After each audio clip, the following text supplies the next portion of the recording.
All right. I'm Peter Alessandria, and for the next 90 minutes, I invite you to be bigger than you think you are. If you're new here, welcome. If you've been here before, welcome back. Let's take a look at our agenda for this evening. So, as usual, we are going to start with some announcements, followed by a recommended reading, our affirmation of the day, then we'll do some introductions and victories. We'll listen to an audiobook excerpt from my book, Be Bigger Than You Think You Are, second edition. We'll come back to a topic discussion, take a break, and then we'll follow it up with our Q&A and assignment for tonight and wrap everything up by 9 o'clock. A reminder that today's workshop is being recorded and will be available on the BeBiggerToday.com website and YouTube channel within the next 48 hours. Please feel free to stop your video and mute your microphone if you do not wish to be seen or heard on the recording. All right, guys, here it is, the moment you've been waiting for. I'm happy to announce that the second edition of Be Bigger Than You Think You Are is now available for pre-order. It's 35% new and revised content, including 30-plus pages of new material. It's on sale for only $21.95. These are pre-orders. I hope to have the book in hand, copies in hand, within the next 2 weeks. And just so you can see what it's going to look like. It's a little different this time. And we'll be numbering the first 100 copies. And so if you're interested, go to biggertoday.com/book and take a look, and you could place your pre-order. So I said, hopefully I'll have the copies in hand within the next 2 weeks. This is a proof, and I'm waiting for a second proof, but I think that's going to do it. And then I'll be placing my first order for copies. And then it will be available as an ebook for your Kindle, and the audiobook will finally be available too, all within the next 2 weeks or so, give or take. So I'll keep you posted on that. You guys are the first to hear about it. And if you go to the website, it should be set up to take your orders. And while you're there, check out the perennial favorite New York City photo book, New York Cityscapes, collaboration between myself and 6 other New York City area photographers. It's our unique take on the Big Apple, photographs from on the ground and above the ground. Get your copy at bebiggertoday.com/bookstore. It's still on sale for $16.95. And I do have hats and t-shirts. Get your merch at bebiggertoday.com/merch. Save 20% by using the discount code MERCH20 at checkout. You can also check out my original art and photography. These are my original landscape, cityscape, and abstract images that are professionally framed gallery wrap canvas prints. You can check them out at bebiggertoday.com/art-photography. And here is tonight's commercial.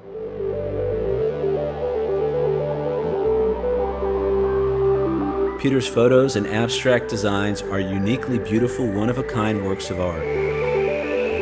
These gallery wrap canvas prints are set in a contemporary shadow box floating frame and will enhance the beauty of any home or office. Available in 4 different sizes, each piece is professionally framed and comes complete and ready to hang. Frames are available in your choice of black, white, or brown, and each is signed by the artist. Peter's original art and photography will make a great gift for a client, for yourself, or someone you love. Order yours today.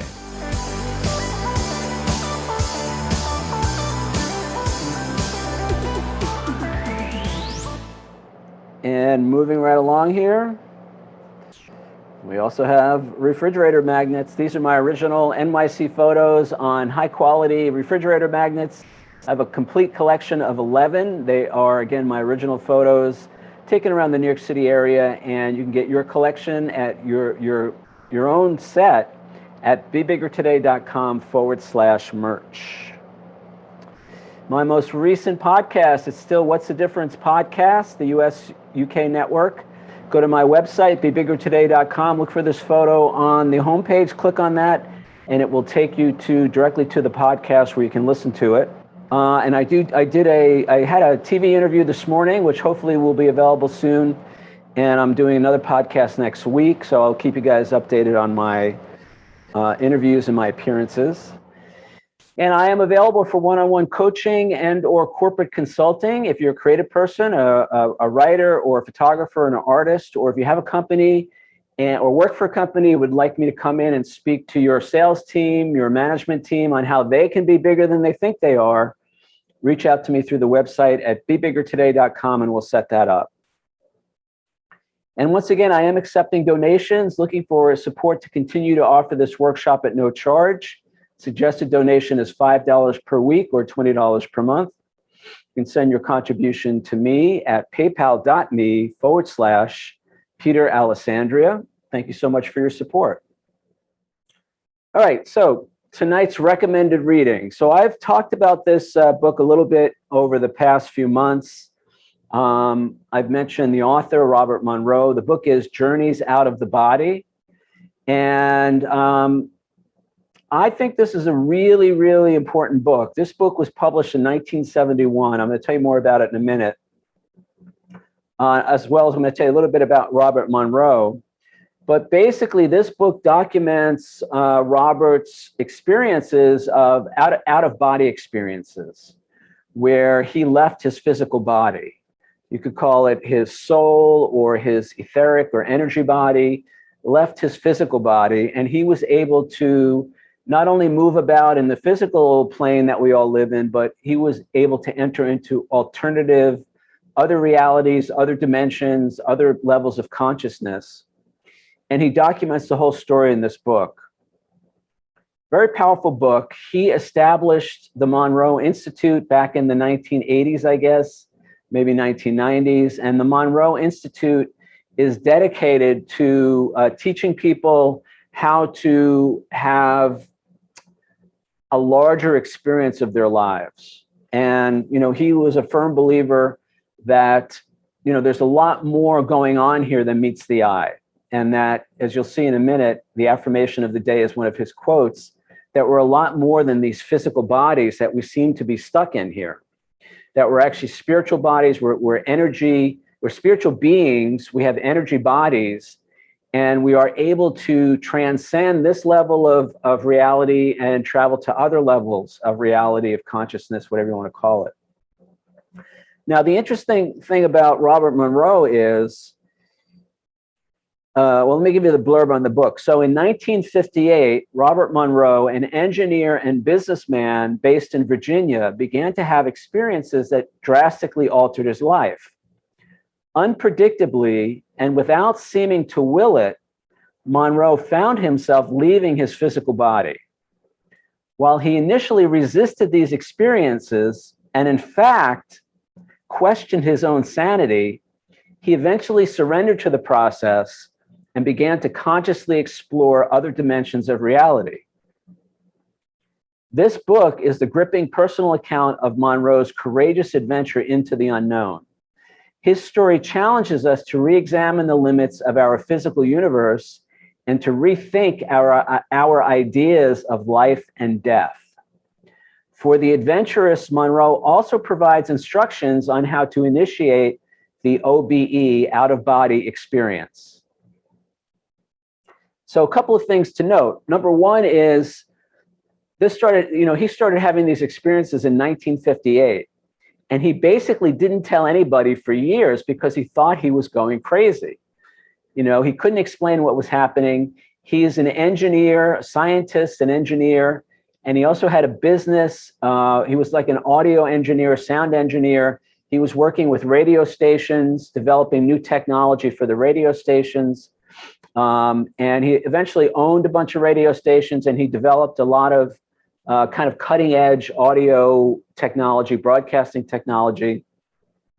He wasn't spiritual, he wasn't a hippie, he was a middle-aged business guy, engineer, very scientific, very right-brained or left-brained, whatever the rational thinking part of the brain is. And he started having these experiences where he would wake up in the middle of the night on the ceiling of his bedroom, looking down at his body, sleeping in his bed next to his wife. And, this was the late 1950s, early 1960s. And he literally thought he was going crazy. Eventually, He confided in a couple of psychologists or psychiatrists that he knew.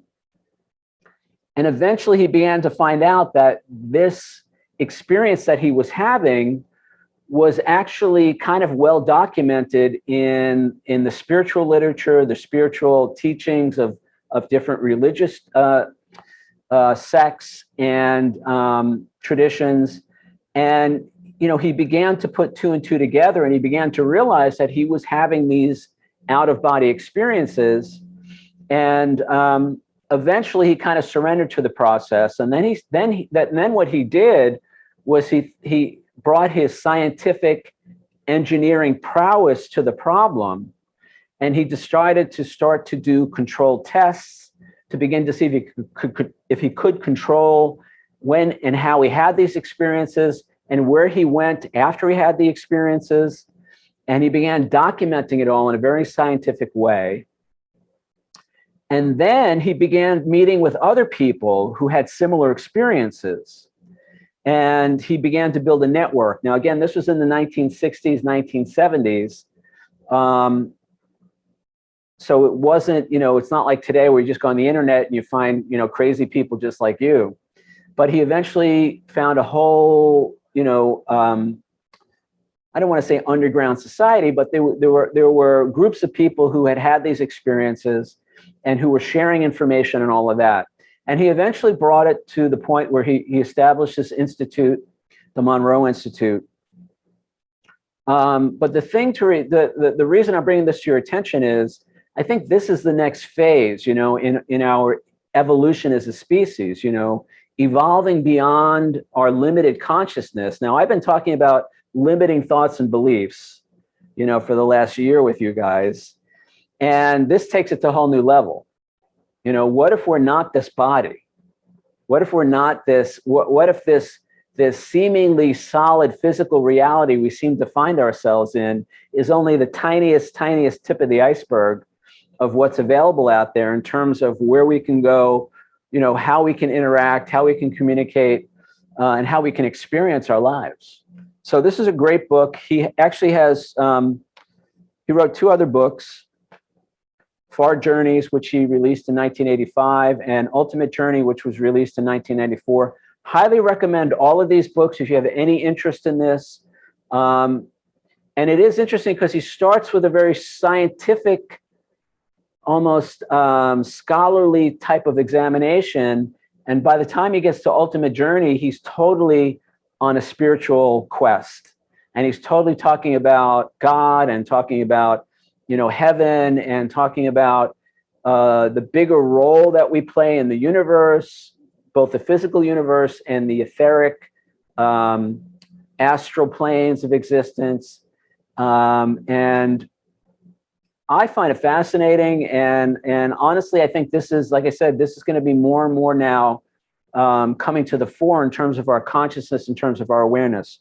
A few weeks ago, I recommended a book by William Buhlman called Journeys in the Afterlife, Adventures in the Afterlife.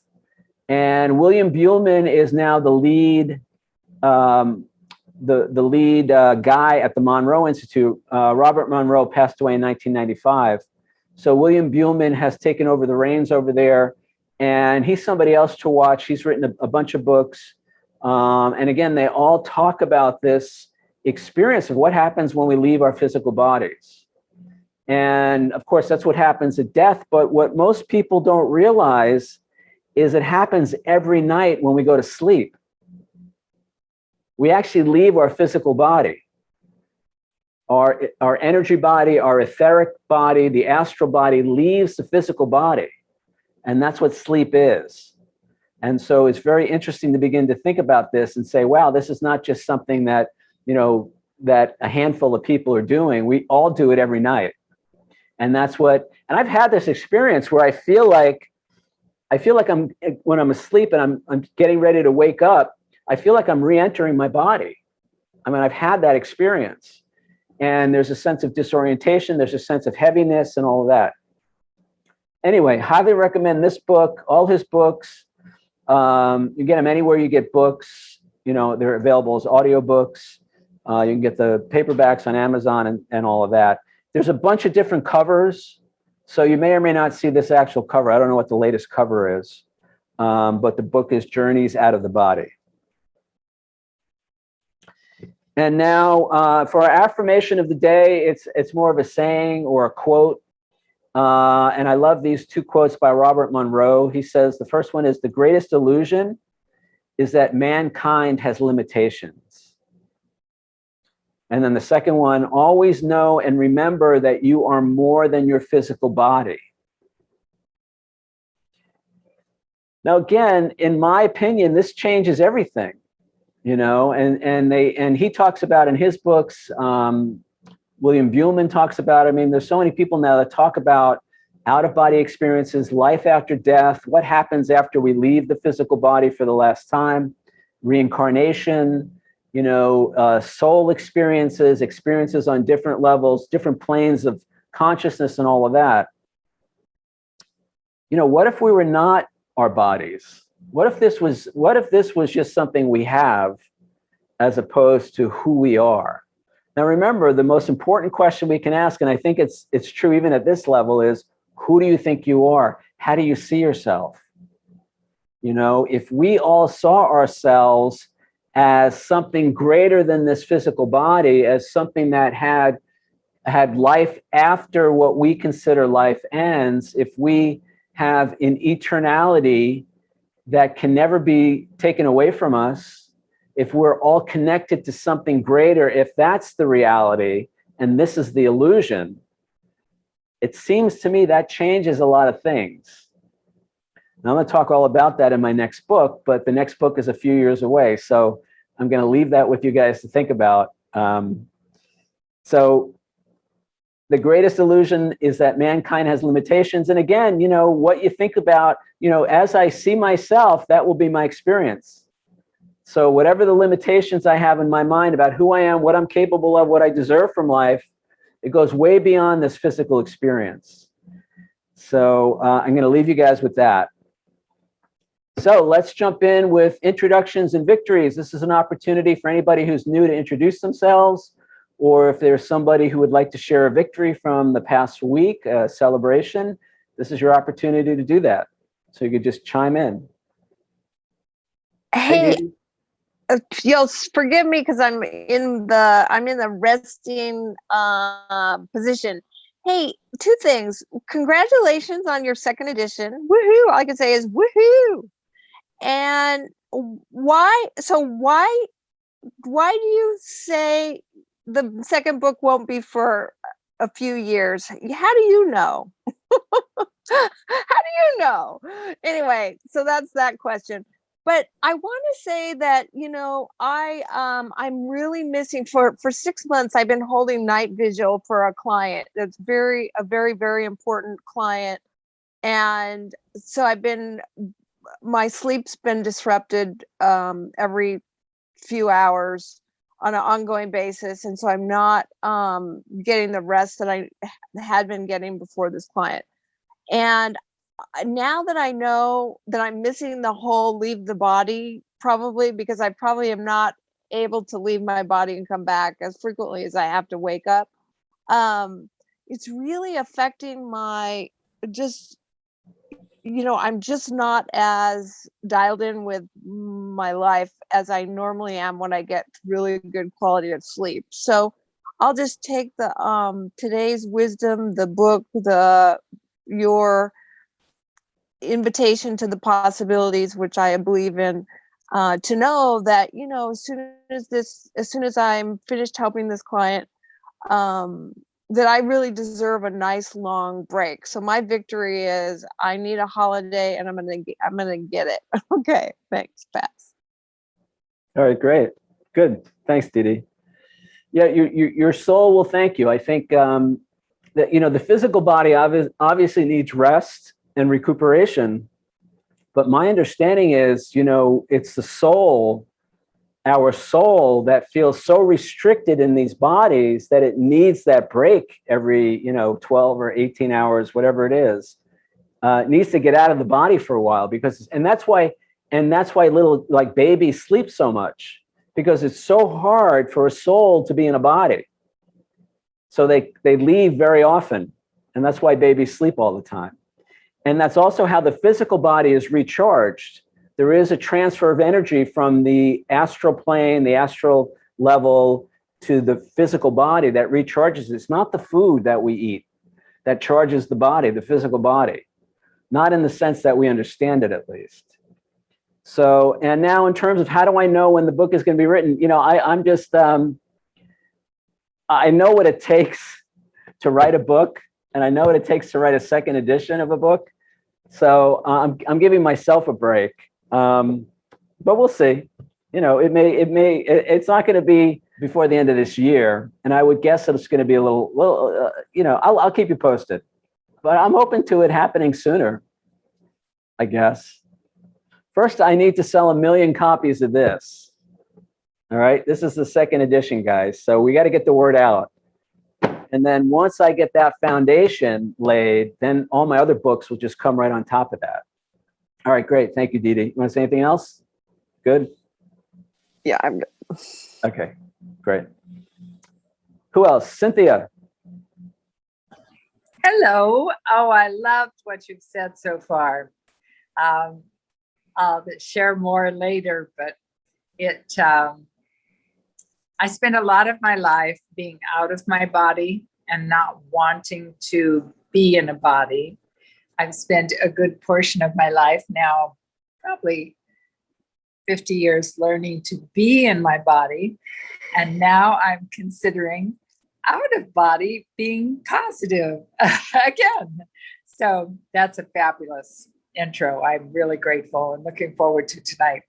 And the 1 million, I would say, is immediately coming, and that whenever the writing urge begins, that's a perfect time to start the next book, whenever that is. And I agree with Dee Dee that no limitations on when and how quickly, et cetera, et cetera, et cetera. So, woohoo! Thank you. Thank you, Cynthia.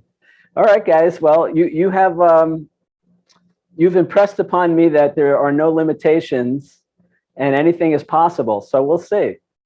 We'll see. I actually like the writing process, but as you know, it takes me a long time, or it took me a long time. I don't know how the next book is going to go, or when it's going to come, or how it's going to go. So I'm open to however and whenever it's going to happen. So thank you. Thanks for the vote of confidence. Barb, did you want to chime in? Hi. Hello. Mostly just to say hi, and definitely an interesting conversation. I know you read the books. I haven't read that much about that, so I don't know. It seems interesting. I do believe there's so many things we don't know. So out-of-body experiences, you've always heard of them. I can't imagine somebody just having them sporadically, but that's what he did. And, he's not crazy. So there's so much we don't know. And we get locked up into our little worlds. And, that's all we know right now.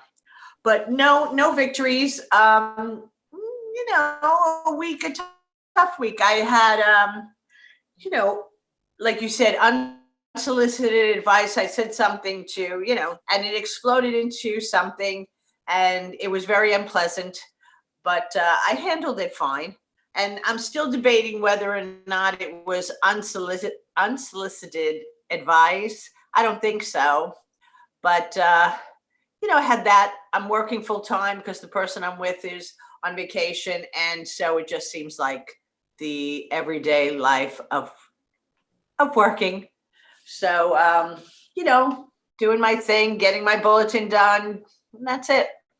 Glad to be here. All right. Awesome. Good. Okay. A way to know if for me at least, a way to know if advice is unsolicited is whether or not they ask my opinion.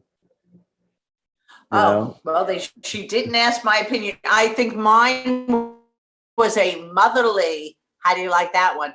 A motherly opinion. And that seems to always come out I don't know if you could stop that. That's something. I have 2 ladies on board, and I think whatever. Or you even all mothers seem to say things that they feel they should say. So we'll All just right. leave Well, it. We'll leave I it. trust you guys will work it out. And Yeah, we did. We did. good. We did. I'm sure even being bigger than I think I am helps. I did repeat quite a few times that nobody can make me feel, and just blah, blah, blah. So I know I said that quite a few times, and it was a very good thing to say. Nobody can make me feel. And I got past it. I moved on, I got past it. So that was a good mantra. Do you call that a mantra? What do you call that? Just advice? I don't know. Well, did you say that to yourself or did you say it out loud? Yes. No, I said it to myself. Oh, okay. I kept on saying it to myself. No, I didn't say it to sometimes her. if you say stuff like that out loud, that also doesn't go over that well. Because other people, No. they're not on board. They're not, they haven't been part of the discussion. But that's great. So that's applying the principles, applying the content in the moment to change your experience. And that's the whole point of all of this, is to remember in the moment that we have a choice. And when we make a new choice, we have a new experience and hopefully a better outcome. Now, I talked about we're going to do a review. Tonight's the last. Tonight we're going to finish up chapter 7, and we're technically done with the book.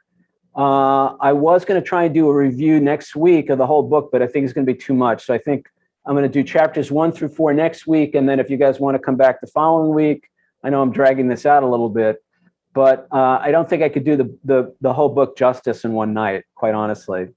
So the next 2 weeks will be review. But the reason I'm mentioning that is, one of the main points of chapter 1 and chapter 2 is nobody makes us feel anything.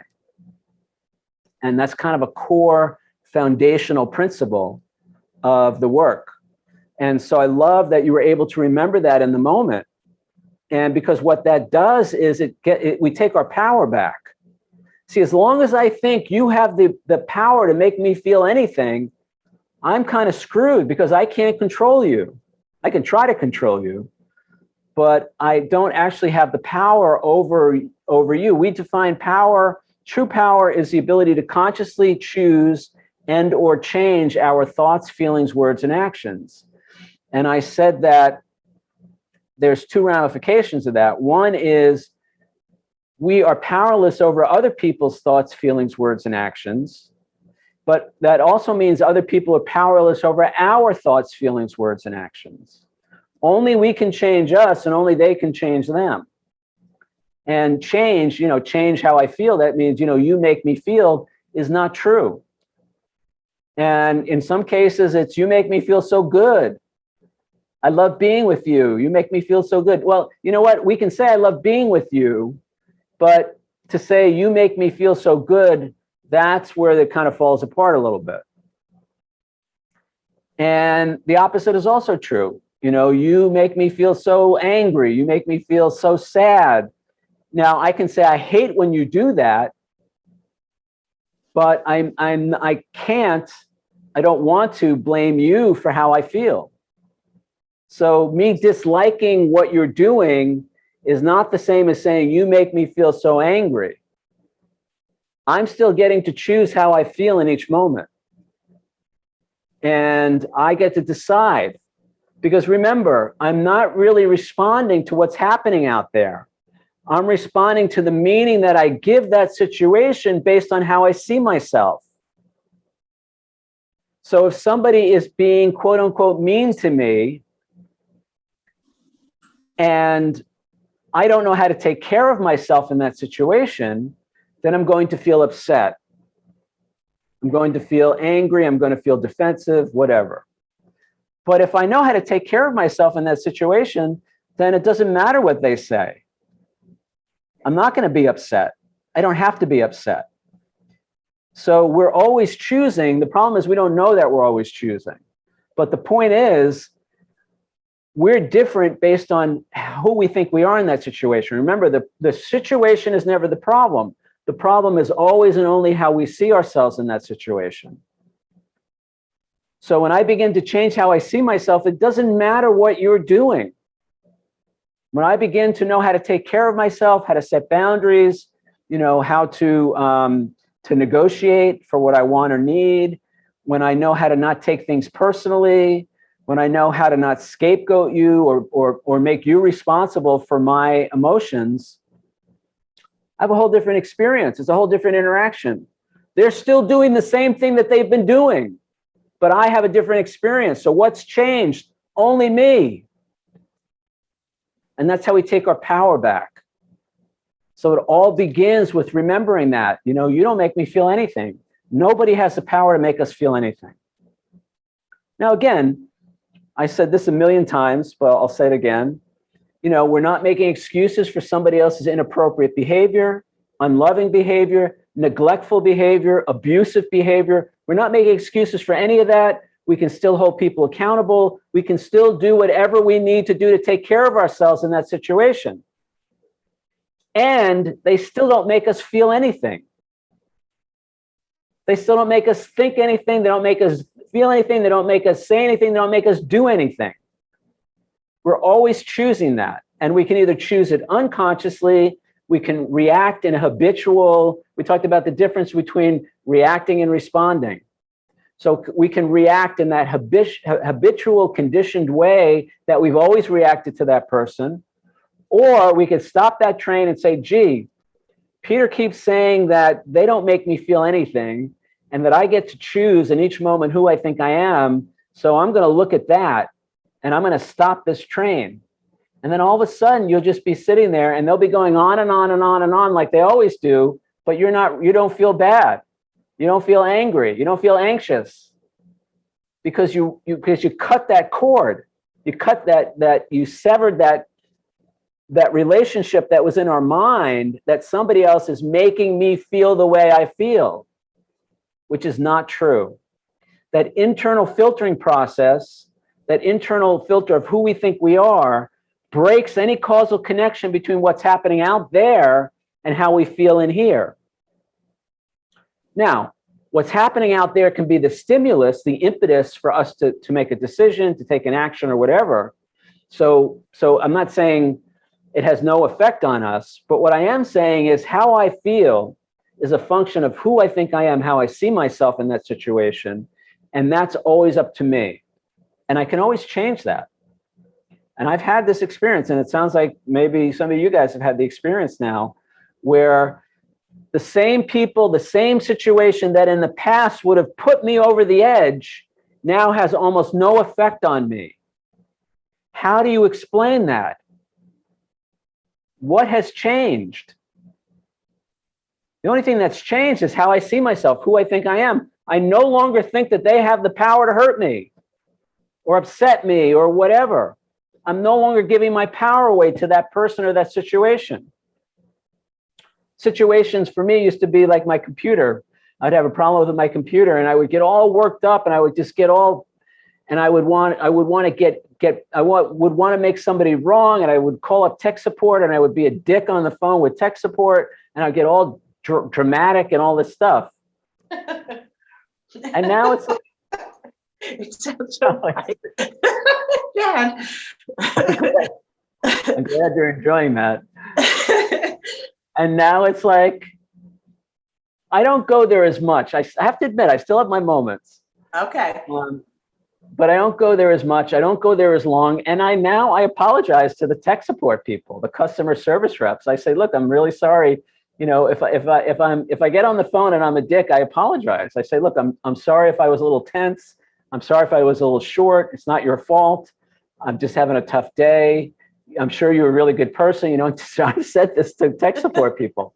I said, you don't deserve to be treated that way. So I will apologize for me and everybody else who's been mean to you today. And I actually had a woman, she started crying. Tech support person, this poor woman, she started crying when I said that. She said, nobody's ever apologized to me. So the point is nobody has power over us. And we are not powerless over our own thoughts, feelings, words, and actions. And so this is all about taking our power back, true power, I always say, most people think power is having power over the people. I say true power is having power over ourselves. And if we don't control our emotions will control us. If we don't control our thinking will control us. And our thoughts lead to our feelings lead to our words and actions, and our words and actions lead to the outcomes that we experience in our lives. So this is all in our hands. Now, the problem is, it takes a lot of the fun out of it, because we no longer get to blame everybody else for how we feel. We no longer get to blame them for being jerks or whatever. It's not to say that they're not jerks, and it's not to say that they're not acting inappropriately, but that still does not determine how I feel. It doesn't determine what I think, feel, say, or do. And the whole point of forgiveness in chapter 7, second edition. Yes, it looks good. The whole point of forgiveness in chapter 7 is to no longer give up our peace of mind in the face of somebody else's bad behavior, to no longer give up our power, to no longer get sucked into the drama. Still take care of ourselves. We set boundaries. We do whatever we need to do to take care of ourselves, but we don't have to give our power away. We don't have to become a victim. And we don't have to make other people wrong so we could feel right, better than, superior to, and all of that stuff. All right. So with you saying all that, I recognize that, yes, you say we've been doing this for a year, but I certainly recognize that that's exactly what I went through. I have changed, and the whole dynamics has changed, and that person's still who they are. But the best thing is for myself, or just for you, to say that it really works. It's wonderful to sit there and go, you're not gonna make me upset. You can't make me upset. I am who I am, and I could listen, and I'm fine. And to feel all that was great. So there is a victory. I guess there was. I want to say all good things. I don't want to talk about problems or mishaps and stuff like that, but I laughed about the computer too, because every day I go through something with the computer and I hate it. And someday I may not do that. So yeah. I mean, that's where we want to get to, where we don't give up our peace of mind in the face of what's happening around us.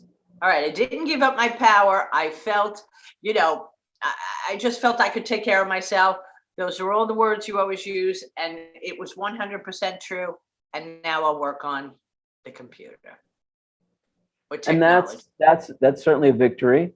Okay. And, it was. it's also the challenges we have. There was a quote I was going to use for the affirmation of the day. It's something like, from our struggles come our strength. Mm-hmm. So it's our challenges that take us to the next level, and they're only a problem if we don't think we can handle it. Right. If we think we can handle it, then it's not a problem. It's just part of life. Right. So well, isn't everything like that? Everything we can handle, and it's part of life. Yeah. Yeah. And being bigger than I think I am is being bigger than what I think all these problems are in my life. Uh-huh. Now, I admit it's much easier said than done. And I will also say that when we have long-standing relationships with family members and all of that, it takes a little while to turn the ship. We have a long history, and it takes a while for everybody to get on board with the new way of being. And, we do project. I mean, I can only speak for myself, but I can see many times where I projected my anger onto other people. The customer service rep I was talking about a minute ago, I'm projecting my stuff onto them. I'm taking out my frustration or whatever on them. That's just what we do. We all do it. At least, again, I'll speak for myself. I've seen myself do it. I've seen other people do it. So the point is to begin to... So today with the computer, when it gave me its problem, I know I sat there. I mean, people, somebody asked me what was going on, and I said, I'm just having a meltdown. Is that okay?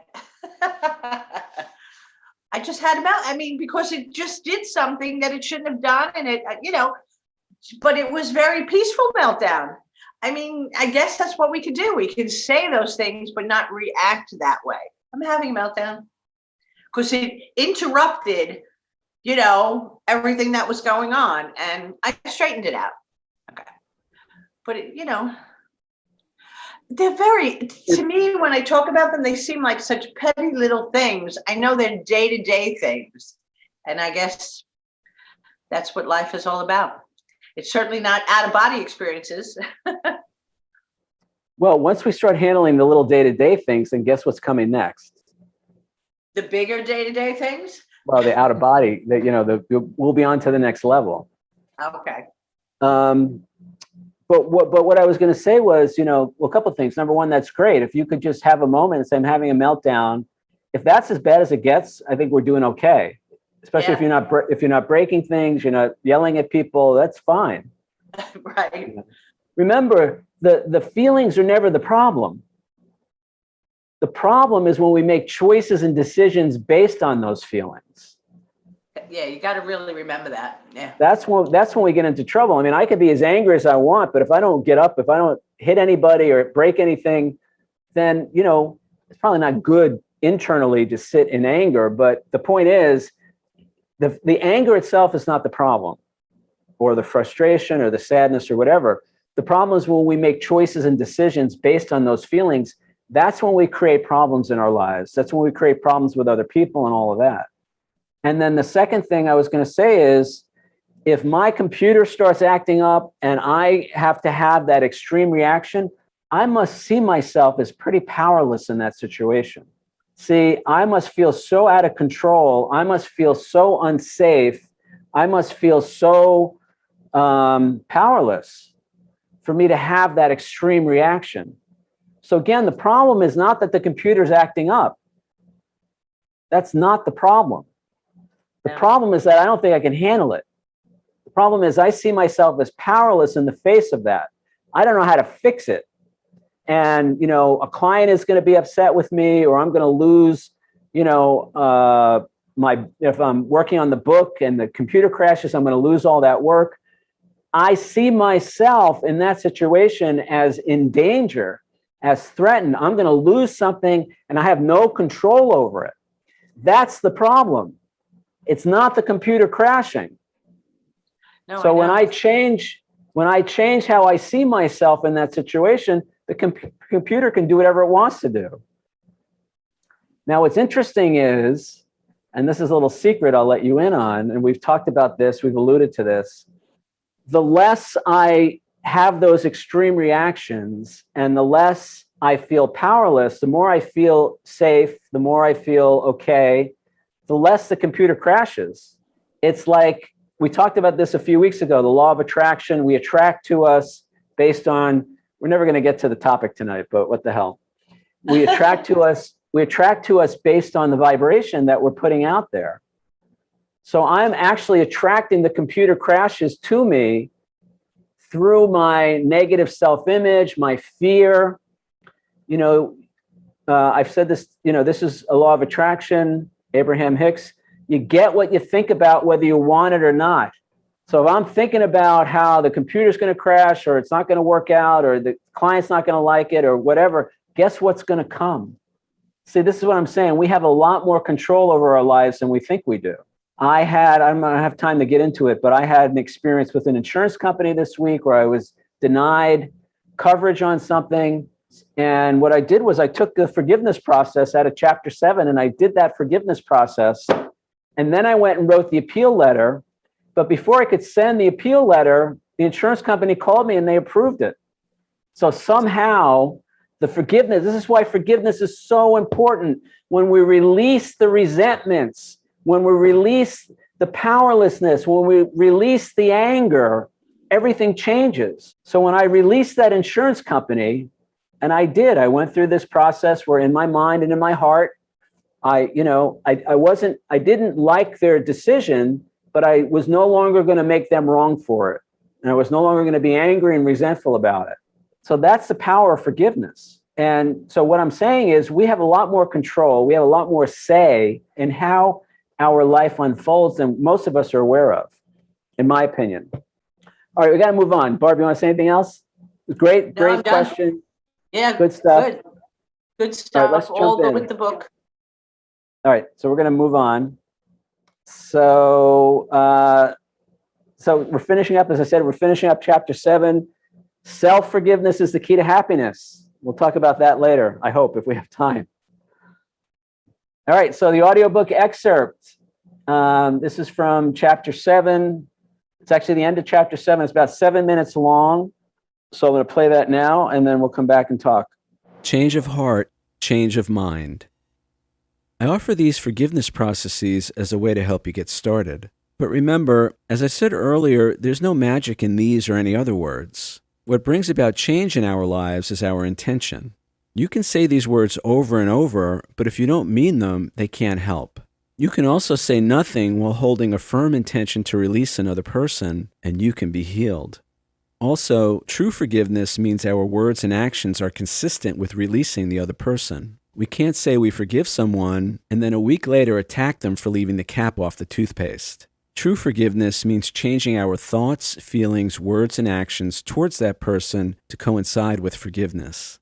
This results in a change in who we think we are, as well as who we think they are, and that's the key to true forgiveness. In this regard, I've noticed that when I truly forgive someone, there's often a shift in the relationship. This happens even though the only change that's taken place is within my own heart and mind. I've had the experience several times now where, after I do these forgiveness processes, tension and conflict diminish in the relationship. In fact, in some cases, there's even voluntary cooperation from a previously difficult personality.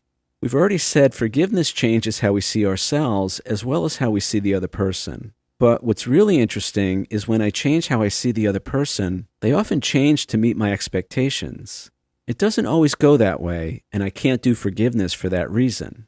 But it's happened enough that I believe it's possible for me to shift the entire tenor of a relationship simply by changing my mind about it. Self-forgiveness as the key to happiness. I started this chapter by saying, forgiveness is a key ingredient in happiness and good health. It's a way to heal old wounds and mend all relationships. It can restore an individual's sanity or world peace, and it's the last thing most of us want to do on any given day. Starting with the last part first, hopefully now we're all a little more likely to choose forgiveness than we were before. I know it can seem like a tall order, especially if we or someone we love has been harmed by another person. But I've tried to lay out the benefits in such a way that it makes forgiveness more attractive than seeing ourselves as victims, holding a grudge, or trying to get even. The truth is, attack, revenge, retaliation, etc. are all expressions of weakness. Whether as individuals or nations, they're usually the result of seeing ourselves as powerless. Restraint from retaliation or attack, on the other hand, is an expression of true power and thus inner strength. If you think about it, it's much easier to lash out at those who we think have done us harm than it is to stop and inquire what drove them to want to hurt us in the first place. Compassion, forgiveness, and understanding require a lot more courage and fortitude than fighting back. For this reason, love, not attack, is the truest measure of power and strength in the world. For many of us, forgiveness is a radical way to live, previously the exclusive domain of saints and prophets. We've all read about the power of forgiveness in our spiritual and religious texts, yet we don't seem to be able to consistently apply it in our daily lives. As I said before, I've had to look closely at my own life while writing this book and ask myself how willing I am to take my own advice. I'll admit I'm not entirely there yet. In fact, some days I'm not even close. But more and more, I'm at least willing to consider forgiveness as an alternative way of dealing with my problems. I want to emphasize again that in order for forgiveness to stick, we must want to see ourselves differently. As long as we're holding on to our old ideas about ourselves, such as that we're weak or vulnerable or threatened in some way, forgiveness is well nigh impossible. We said earlier that if that's who we really are, weak, vulnerable, threatened, etc., it wouldn't make sense to forgive. We'd only be setting ourselves up for more potential harm.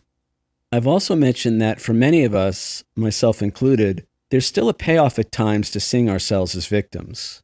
Being a victim is very attractive to our ego.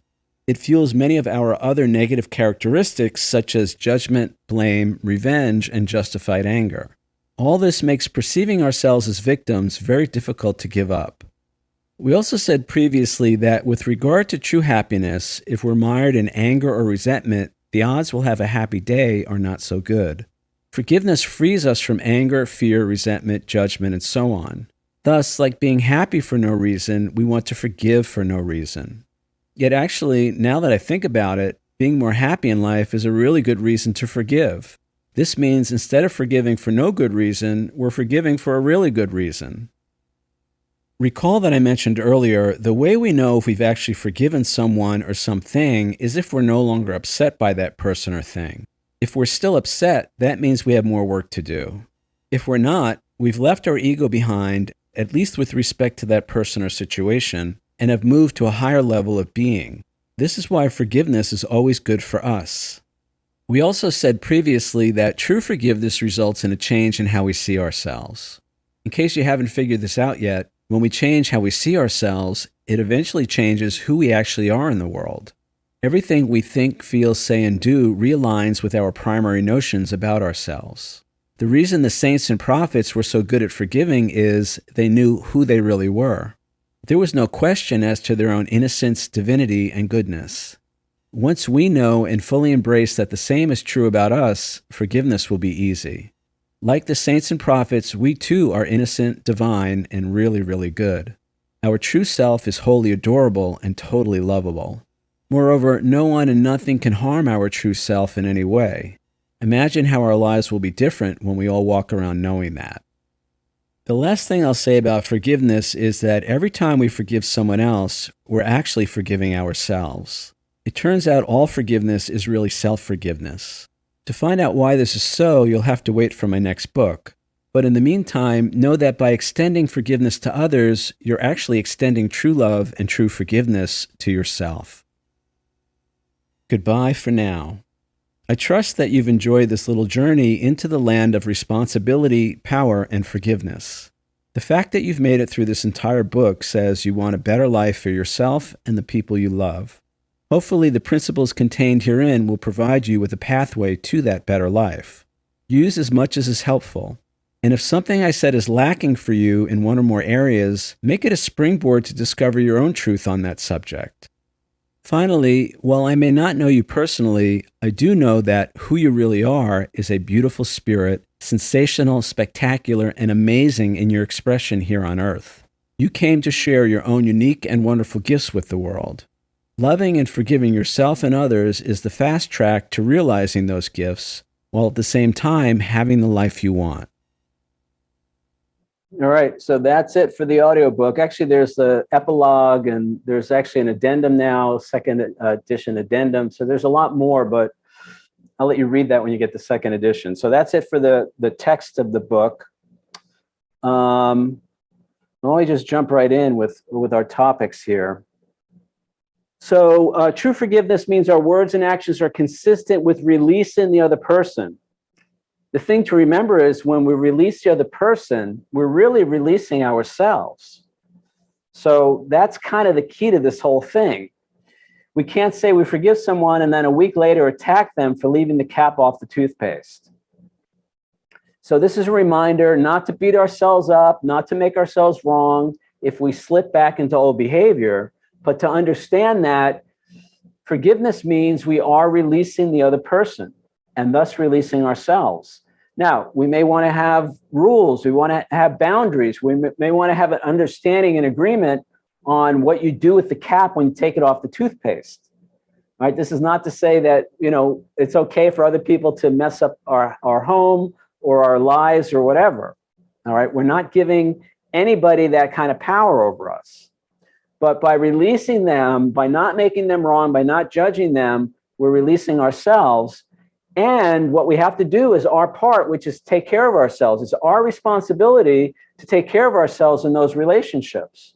So if that person really is doing something inappropriate, hopefully it's more than a cap off the toothpaste. But if that's really something that we can't live with, then we need to do whatever's necessary to rectify that situation. And, that's our responsibility in the relationship. Take care of ourselves. So until I take care of myself And until I know how to do that with healthy boundaries, negotiation, taking my power back and all of that, I don't really suggest trying to forgive, because we're only going to be setting ourselves up for more harm, more abuse, more aggravation, more conflict. So my suggestion is work on all that stuff first, so you do know how to take care. So I do know how to take care of myself in that situation, and then I can do forgiveness. If I do it before then, it's not going to work. And that's my responsibility. Got to take care of myself in that situation with those people. And my opinion, I know other people feel differently on this, but attack, revenge, retaliation, etc., are all expressions of weakness. Whether as individuals or as nations, they're usually the result of seeing ourselves as powerless. Just talked about a minute ago. The problem was not the computer crashing. The problem is that I see myself as powerless in the face of that. I see myself as not being able to take care of myself. I see myself as losing something. Now, I've learned that one way to take care of myself is I back stuff up all the time. Every time I finish working on my book or whatever I'm working on, if it's important, I immediately back it up. So that's one way I can take care of myself in that situation. I have a little portable hard drive right next to my computer. So as soon as I'm done, I plug it in, I back it up, and then I take it out, and I have another backup, and then I have a backup off-site. So those are ways that I take care of myself. So now I don't have to feel so powerless if the computer crashes. But you see, this is what I'm talking about. It's my responsibility to do all that stuff first. And then if I have to call tech support, I don't have to take out my resentment on them, because resentment, talked about this in chapter 6, for me, resentment usually means only one thing. I have not done what I needed to do to take care of myself in that situation, and now I'm blaming somebody else for that, and the anger that I think I feel towards them is really misdirected anger that I feel towards myself because I didn't take care of myself. I didn't do what I needed to do to be safe, to be okay, whatever in that relationship, in that situation. So whether as individuals or nations, they're usually the result of seeing ourselves as powerless. Restraint from retaliation or attack, on the other hand, is an expression of true power and thus inner strength. Compassion, forgiveness, and understanding require a lot more courage and fortitude than fighting back. Now, again, that's in my opinion. I know other people feel differently about it. So now what's really interesting, I wanted to just pick up on what I alluded to earlier and what I said in the reading tonight. I have noticed, and I gave an example a few minutes ago with this insurance company, that when I change how I see other people, when I forgive them and I change how I see them, because I've already changed how I see myself, they seem to change in response to my new perception of them. Doesn't always happen that way, and I can't do forgiveness for that reason, but I have noticed that when I release them and I let go of that negative energy, it kind of frees them up, either directly or indirectly, to be more cooperative, to be more amenable, to be easier to deal with. So this is another reason that forgiveness potentially is good for us. I've mentioned Dr. Joe Dispenza and his work in the past, and he talks about this idea of quantum entanglement. And I think I talked about this last week or 2 weeks ago, but it's this idea that in quantum physics, you have two particles that can be entangled, meaning that whatever happens to one immediately happens to the other. So if it's an electron or if it's a proton or whatever, I don't know if protons could be entangled, but I know electrons can. And doesn't matter how far away they are from each other, but they have this reaction. They both have the exact same reaction at the exact same moment, even when one particle is light years away. So they're entangled. Well, that's what happens with people. We become entangled probably at a quantum level with certain people in our lives. And until we release them, until we let go of that entanglement, we're going to keep repeating those same patterns over and over again. And as far as I can tell, the best and maybe the only way that we can really release those patterns is through this practice of forgiveness. So I've seen it in my own life. Again, it doesn't always happen, and I can't do forgiveness for that reason, but I can see that when I change my attitude towards somebody in a positive way, when I really let go of the resentments, of the anger or whatever, they suddenly become more cooperative, or sometimes they just leave my life. You know, they're no longer the problem that they were. So maybe it's obvious that, you know, when I change my attitude towards people, they change their attitude towards me, but it goes a little bit beyond that in my experience. So I'm going to suggest that when I change how I see myself, I change how I see other people. And when I work forgiveness around that process, it has the potential to change the relationship. Now, remember, last week I said, forgiveness is something we do by ourselves for ourselves. So often the other person doesn't even know that we've forgiven them. And yet they change in response to my offer of forgiveness. How do you explain that? All right. So I offer that as food for thought. Another reason why forgiveness is good for us. Now, true, and this is what we're kind of talking about here. True forgiveness results in a change in how we see ourselves. When we change how we see ourselves, it eventually changes who we actually are in the world. Everything we think, feel, say, and do realigns with our primary notions about ourselves. Now, again, we're going to talk about this next week in the review, but I said this way back in chapter 1. The reason this question of who do you think you are is so important is because it's impossible to act in a way that's inconsistent with our predominant thoughts and beliefs about ourselves.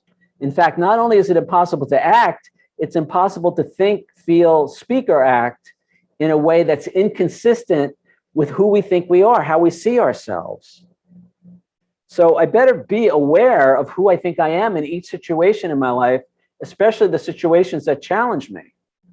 Otherwise, I'm just going to go back into that habitual, conditioned way of reacting, repeat the same patterns, suffer the same misery with the same people over and over again. So when we change how we see ourselves, it eventually changes who we are in the world. And I heard Barbara describe this earlier. She was different in that moment. I've had that experience where I am different in that moment because I see myself differently. Changes everything. And then the reason the saints and prophets were so good at forgiving is they knew who they really were. Now, this is going to be the subject of my next book, who we really are. But I'll tell you here, like the saints and prophets, we too are innocent, divine, and really, really good. And imagine how our lives will be different when we all walk around knowing that. It's not to say that we don't do bad things in the world. But again, what we do is not who we are. It's not the same as who we are. It actually is who we think we are, but it's not who we really are. So we're going to talk more about that when I finally get around to the next book. But it's this idea that, and this Course in Miracles talks a lot about this idea of guilt, this idea of, I've talked about self-loathing, self-hatred, and how that affects my ability to relate to other people and how other people relate to me. What if I didn't see myself as bad or guilty? Even if I've made a mistake, even if I've done something that harms somebody else. This is why I spend so much time talking about the amends process. When I make an amends, when I take responsibility for the harms that I've done to other people, it frees me from that guilt. So I'm no longer in my own head beating myself up, making myself wrong for being a bad person. What I did was inappropriate, what I did was harmful, but that's not who I am. This is part of the human condition. We do things that are harmful to other people. We do things that are harmful to ourselves. But as I said earlier in this chapter, we're usually not in our right mind when we do that, in my opinion. So by beginning to have compassion and understanding for our own imperfections, our own mistakes, our own shortcomings, and by extension, extending that to other people and recognizing that we're all doing the best that we can with what we've got, that we're all driven by the same desire, which is chapter 5, the desire to feel better, which translates into this desire to be safe and to be loved. And that at the root of almost every decision that we make, every choice that we make, we're trying to feel better on this gauge of safety or love. When I begin to recognize that everybody's doing that, it's not just me, I can begin to have compassion and understanding for why somebody's acting crazy right now. They must feel really insecure. If they have to attack me, they must, for whatever I did or didn't do, they must feel really insecure. They must feel really powerless. They must feel really unsafe. Can I have compassion and understanding for that? Still take care of myself. If they're really acting inappropriate or abusive or harmful, I still do whatever I need to do to take care of myself. And then I can look and say, wow, I understand. I can understand that. I don't necessarily agree with it, but I understand it. I can almost have compassion. And then I can make a decision. I can make a choice to actually maybe be helpful. Course in Miracles says, all attacks are a call for love, a call for help. If somebody is attacking us, they're calling out for our help. They're so mired in this illusion of this physical reality. They're so mired in this fear and self-loathing and lack of safety and lack of love that they have to attack other people to feel better. And you know what? I've been that person. I've attacked other people because I was so afraid, because I felt so unlovable, because I was so confused, because I didn't know how to take care of myself in any other way. So when we can begin to see that in other people and recognize that in ourselves, now we're moving in a new direction. All right, so that's actually it for the topic for tonight. I'm going to play the song 5 minutes and we'll come back. If you're new here, you're just in time because this is the last night. Well, we'll probably do it next week. But the song is Love My Life by Robbie Williams. I can't play it on YouTube because of copyright issues, but the lyrics will be on screen. So watch, it's 5 minutes long, and say those lyrics out loud. They're great, great affirmations, self-love, self-affirmation, and all that good stuff.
All right. So I think I'm done. I think that's all I have to say about forgiveness. It's only taken 2 months, but I think we covered it. So I'd love to hear if you guys have any final thoughts or any questions about it, or how it applies in your own life.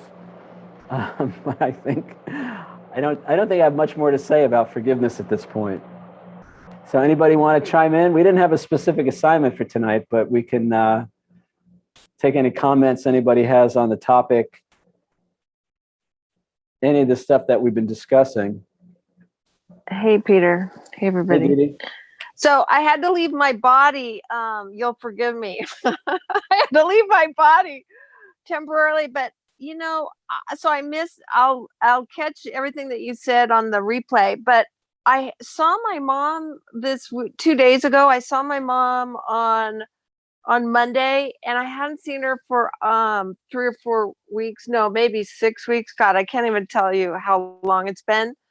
But it took me about 24 hours to really get the impact of how upset I was by what I'll call the trajectory of her, I'm going to use the word decline based on this word disease, the Parkinson's disease word. And my sister said, well, how was your visit? And I said, well, I have lots of opinions, but I'm not going to talk about it on the phone. And so then it came to me, my opinion, and I just sent a couple of sentences in a text, and then I got really upset today. I was really upset, and so what I know to be true is, I have an attachment. I feel attached to, my opinion about what should be happening for my mom, around my mom, that's not happening. And the truth is, all I can do is just say my opinion, let it go, and let the universe kind of support my mom, how it's going to support my mom. And lo and behold, it looks like that's going to happen based on just not having a conversation with my sister, but just just sharing a couple of statements as if they were my opinion, my opinion in the form of, the facts of my opinion, and then kind of letting it go, and then not melting down on my sister, but melting down in the safe places, having my little meltdown in the safe places where I know that, it's a container that, it's a safe, can be held container. And I think that's why I'm really, really tired today, is because it's overwhelming. It's too much. And so the forgiveness part is, I get to forgive myself. I get to forgive the situation. I get to forgive, my family, but particularly the idea of, well, it should be a certain way, or, it's not, and why not, and, all that stuff. So I thank you for the topic of forgiveness.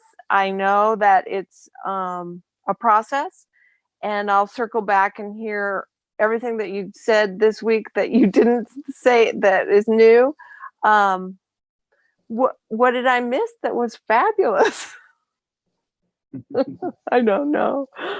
I love you guys, and I'm gonna come back for the 2 reviews. I think it's such a gift that you're giving everybody, and particularly those of us who've stuck it out and really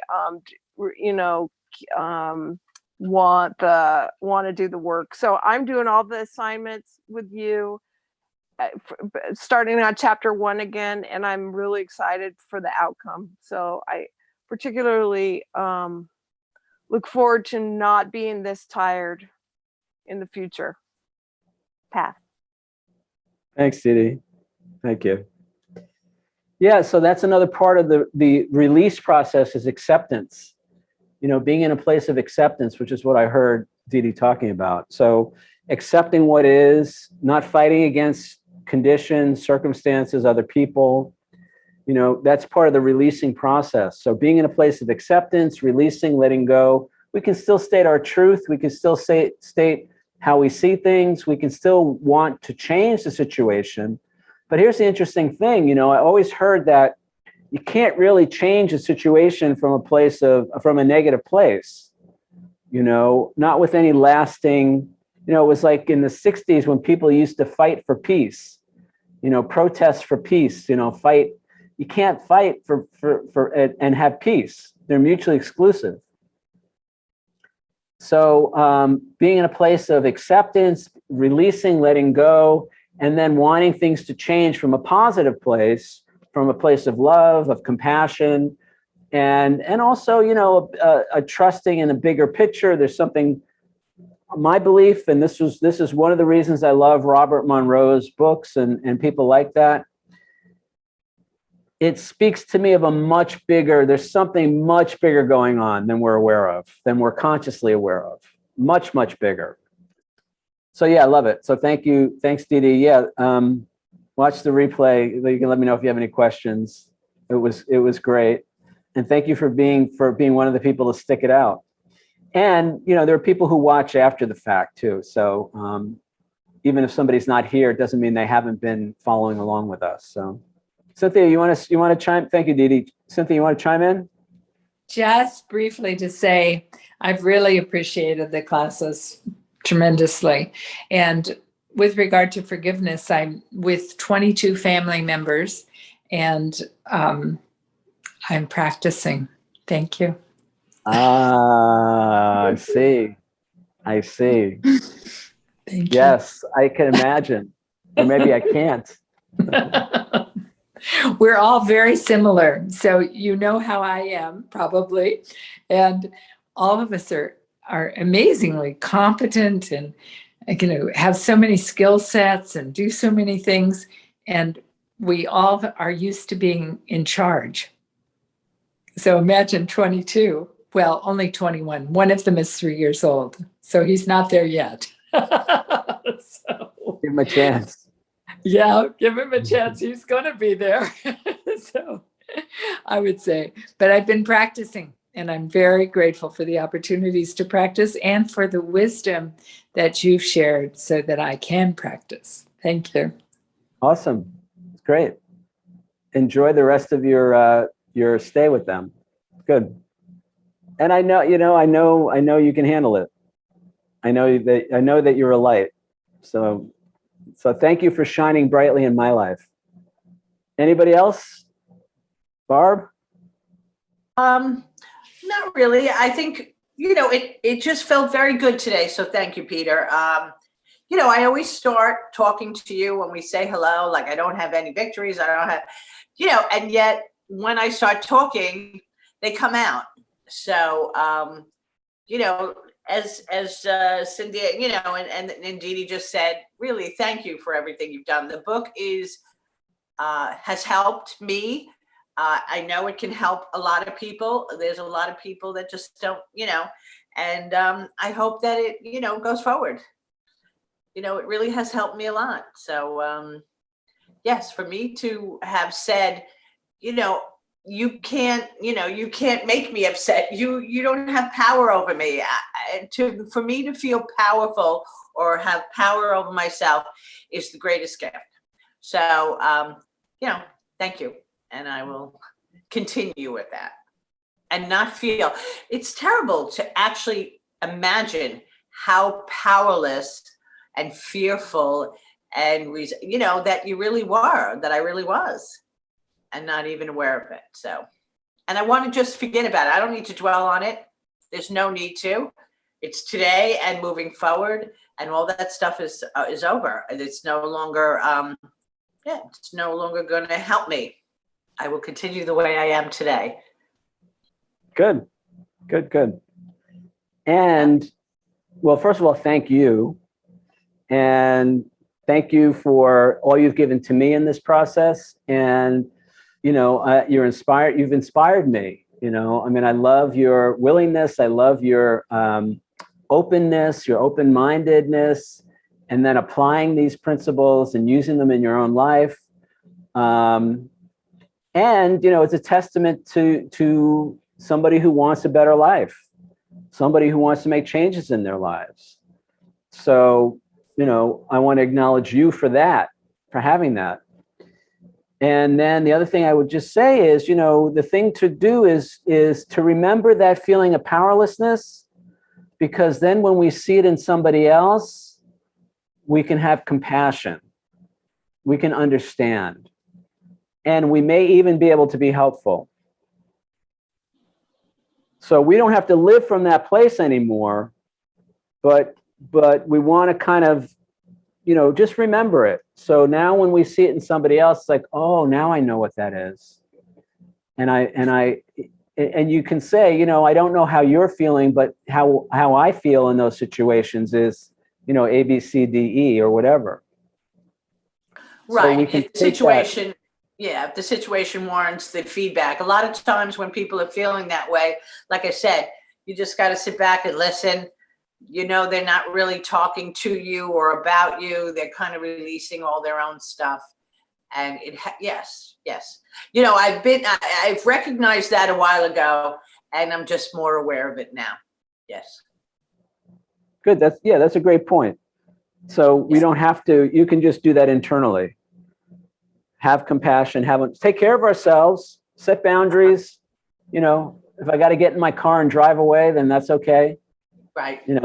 Somebody's really out of control, but I can drive away feeling love, compassion, and understanding. Right. Instead of driving away, thinking what an asshole they are, or, blaming them for how I'm feeling. That's the difference. We can still get in the car and drive away, but we do it from a place of love. We set boundaries, but we set boundaries with love, with compassion, with understanding. The thing we want to do, and again, I'm going to talk a lot about this in my next book, when we can really begin to see ourselves and other people, and I don't mean metaphorically, it's almost a literal thing. When we can begin to identify at that level, it changes everything. And I'll be honest, I'm not there yet. And I'm kind of dreading writing this book, because I know when I write a book, I got to live everything I'm writing about. It's beginning to see ourselves and other people at a whole different level. And as a result, interacting with them in a whole different way. So you're well on your way, Barb. You're doing great.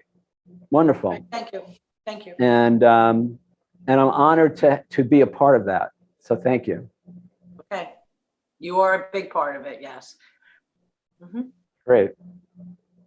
All right. Anybody else want to say anything about anything?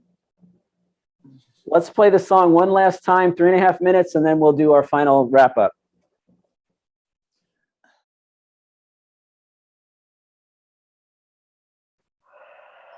All right, guys. So that's it for this week. Next 2 weeks, we're going to do a review, and then we'll be done. Definitely going to take rest of August off, probably into September. I'm actually not sure what's next. I'll keep you guys posted on that. You can pre-order your second edition copies right now on the website. I'm going to number the first 100. I should have them in hand probably in the next 2 weeks or so, and then I can start sending them out from there. And as I said, the ebook and the audiobook will be following soon too, certainly next 2 or 3 weeks. So I'll keep you posted on that.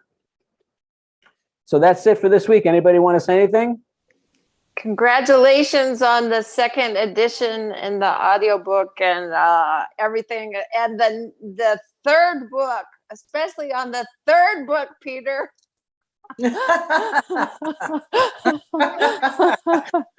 already go. That's the third book. I love you guys. Oh my God. Good night. Good night, everybody. Love you guys too. All right, guys. So have a great week. And remember, be bigger than you think you are today and every day. I'll see you guys next week. Okay. Bye. Good night.